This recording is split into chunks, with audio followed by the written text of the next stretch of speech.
That day, the sky was gray, and the chilly air seeped through the slightly open window of the small watch repair shop nestled in a quiet street corner. Michael sat hunched over his workbench, his callous hands carefully polishing an old pocket watch. Day after day, his work remained the same, and so did his life, monotonous, filled with occasional customers and meager earnings. The soft chime of the shop's doorbell broke the silence. Michael looked up and saw an elderly man slowly stepping inside. He wore a worn-out cloak, his silver hair neatly combed, and his deep-set eyes carried an air of mystery, as if they held a world of secrets. In his hand, he carried a pocket watch, its glass scratched, yet still exuding an air of elegance. The old man placed the watch on the counter and spoke in a calm, steady voice. "This watch is very important to me, but it stopped working a long time ago. If you can fix it, I will reward you generously." Michael picked up the watch, inspecting it carefully. From the outside, it seemed like a simple case of a jam mechanism, an easy fix. But as he opened the back cover, something unexpected happened.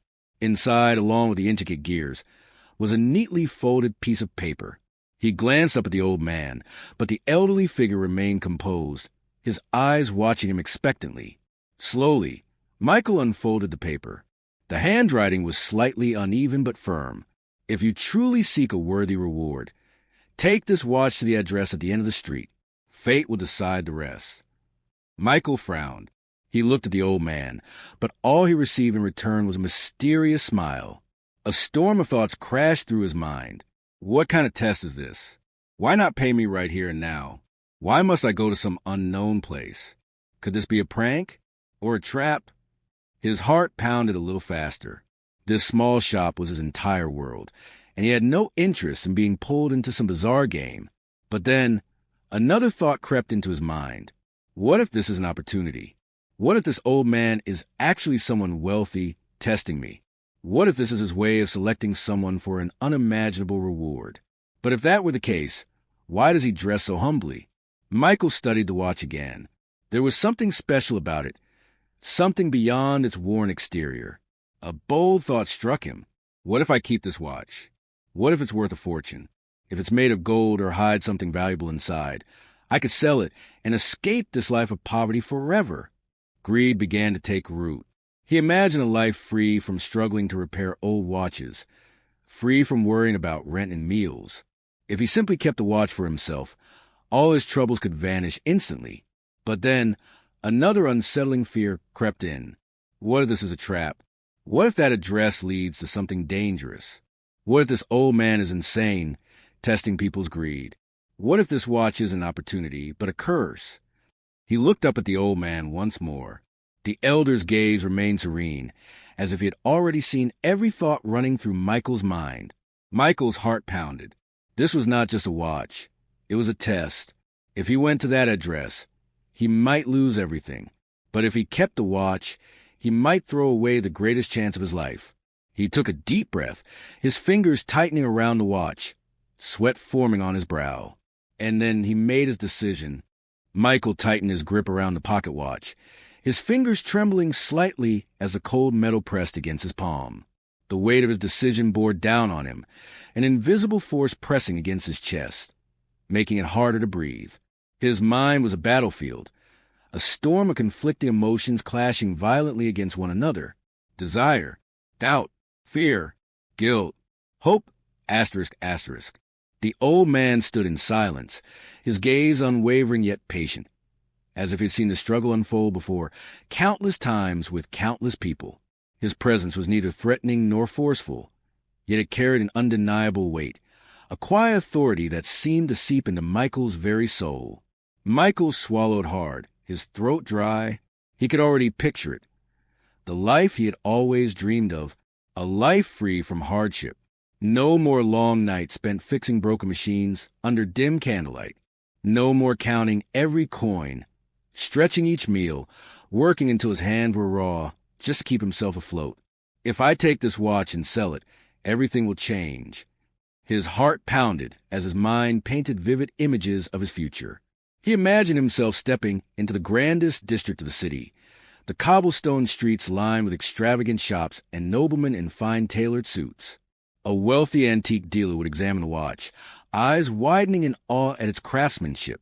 He would make an offer, a sum so large that Michael would never have to work again. He saw himself dressed in luxurious fabrics, walking with the confidence of a man who belonged among the elite. He would dine in the finest restaurants, sip wine older than himself, be addressed with respect instead of pity. People would admire him, envy him. No longer just a poor repairman. He would be someone important. And yet a darker thought crept in. What if the watch was worth even more than gold? What if it held secrets, hidden compartments, a lost treasure, something far beyond the old man's understanding? Could it be that this frail, naive stranger had just handed him the key to unimaginable fortune without even realizing it? The possibility sent a shiver of excitement through Michael's veins. The watch suddenly felt heavier in his hand. No longer just a simple object, but a gateway to something greater. His fingers traced the delicate engravings, feeling the precision, the craftsmanship.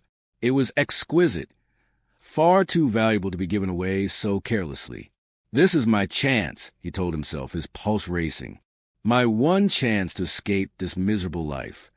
And yet, amidst a flood of temptation, another voice stirred within him. A quieter voice, a voice that had been with him since childhood, whispering the lessons his mother had taught him, lessons of honesty, of integrity, of the kind of man he was supposed to be. What price must I pay for this fortune?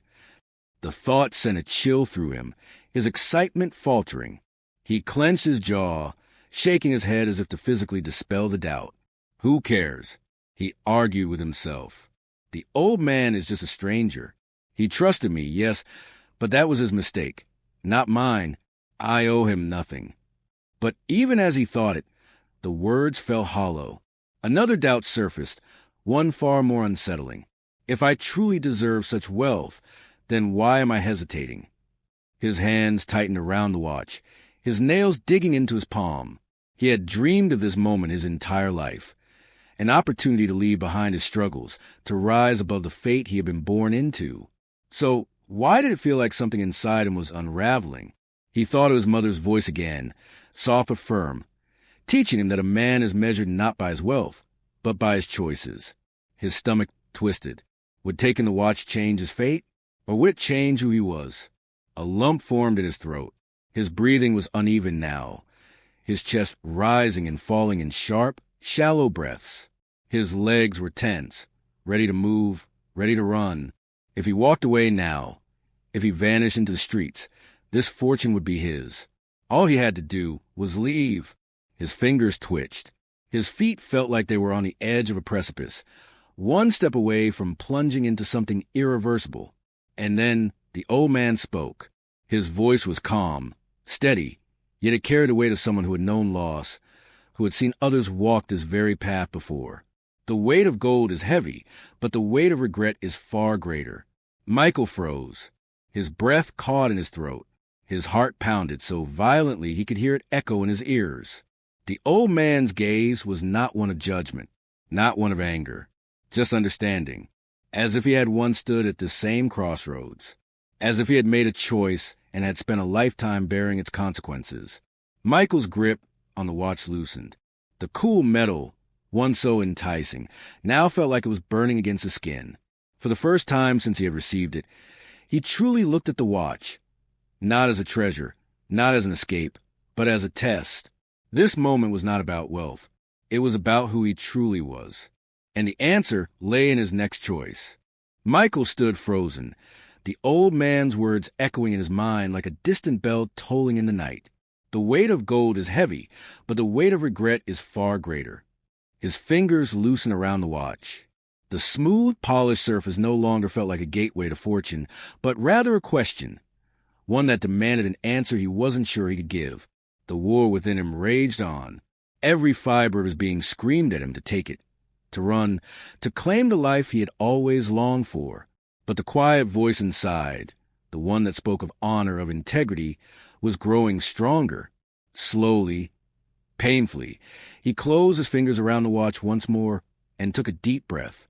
Then, with a shaky exhale, he extended it back to the old man. I can't take this, Michael admitted, his voice barely above a whisper. It's not mine to keep. The old man's eyes softened. He didn't look surprised. Instead, there was something almost proud in his expression. He reached out, but instead of taking the watch, he gently pushed Michael's hand back toward him. "No, my boy," the old man said, his voice warm, firm. "It is yours." Michael blinked. His heart skipped a beat. "What?" he breathed. The old man smiled, his eyes twinkling with something mysterious, something knowing. "This was never a test of wealth," he continued. "It was a test of character. And you, Michael, have proven yourself." Michael felt his chest tighten. His mind raced to comprehend the meaning behind the old man's words. "So you knew?" he asked, his voice laced with disbelief. The old man chuckled. "I have given this watch to many before you. Some walked away without a second thought, eager to claim what they believed to be fortune. Others hesitated, struggled, and still made the wrong choice. But you," he paused, studying Michael carefully. "You fought, you questioned, and in the end you chose the right path." Michael's hands trembled. He looked down at the watch again, but this time its meaning had changed entirely. This wasn't just an object. It was a legacy. His vision blurred slightly, emotion swelling his chest.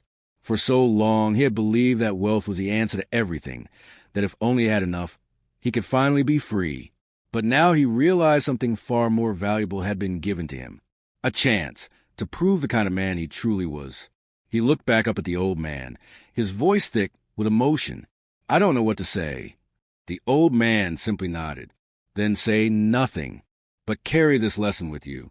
Always." Michael swallowed hard, and for the first time in a long time, he felt lighter. He had been given the opportunity to take the easy way out, to let greed define him. But instead, he had chosen something greater. And that was the true reward. Life constantly presents us with choices. Small moments that may seem insignificant but have the power to define who we are. There are easy paths full of temptations, promising wealth and instant success. But not everything that glitters is gold. Sometimes the most valuable thing is not what we hold in our hands, but what we keep in our hearts. Michael had the chance to take the shortcut to riches, but he realized that true worth is not measured by material possessions, but by character. His choice did not just define him in that moment.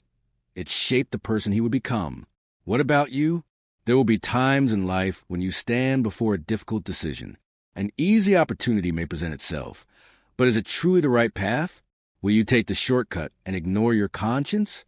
Or will you stay true to your values, even when the road is harder? Remember, small blue diamond honesty is something money cannot buy. Small blue diamond, small choices can make a big difference in your life. Small blue diamond, your true worth is not in what you have, but in how you choose to live. In the end, the greatest reward is not gold or riches, asterisk, asterisk, but a peaceful heart and a soul free from regret. Asterisk, asterisk. Which path will you choose?